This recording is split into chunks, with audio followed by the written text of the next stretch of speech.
Sam Chat here says, love the discussion with Jack from DSNY. Well, thank you. That was really fun having Jack on again. That was fantastic. It inspired this question. How could Disney crack down on internet users, YouTube channels, etc., profiting off of fake or negative or misleading Disney news? Here's the sad truth to that, Sam Chat. I am actually, as much as that really annoys the shit out of me, it really does.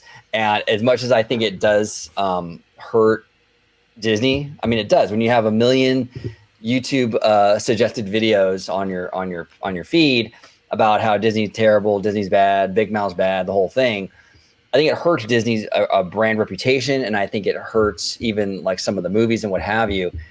I am very much against censoring. So these channels have a right to say that stuff.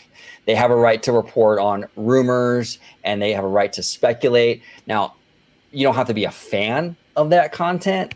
I'm not a huge fan of that kind of content, but we have to respect the fact that they have a right to their viewpoint. A lot of those channels, a lot of their fans probably don't like my content. They probably think I'm a pixie dusters, you know what I'm saying? And that's fine. But at the end of the day, they have a right to speak their mind and voice their opinion and speak on rumors that they're hearing and things like that. So there's nothing really Disney can do. And I don't think Disney really should do anything. But what are your thoughts, George? Yeah, I mean, I am a big, speaker on, freedom of speech, because you can't go one way without saying the other. I always love to have a voice. I love to be heard.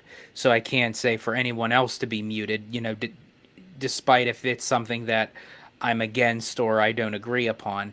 Right. I do feel, however, though, as far as profiting goes, even though Disney may not be able to do anything, which I agree with you, OG, I really don't think that they should.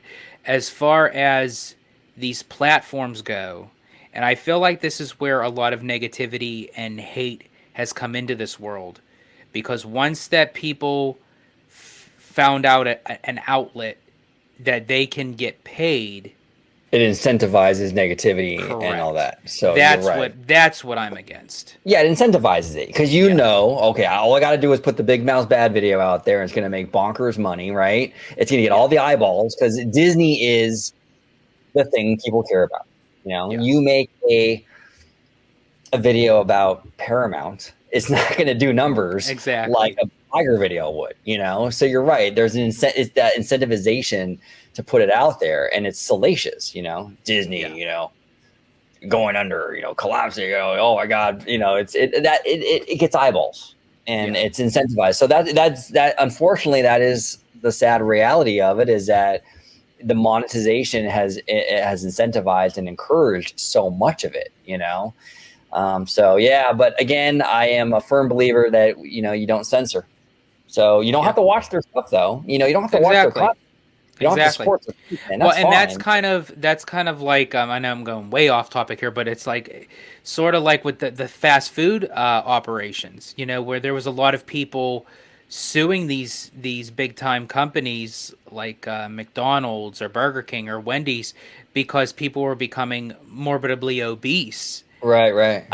Because of the food. But again, I believe that the judges were throwing the cases out because it's like, even though that may be the case, you don't have to go in there and buy their food. No one's twisting your arm to do so. And this is the same kind of situation where it's like, yeah, you're choosing what you're watching. So if it just so happens if someone's getting paid from it, then you can't really necessarily come down on them because you're the one clicking it. And there's this big misconception out there that, like, because I only see it really cut one way, and it actually cuts both ways, right?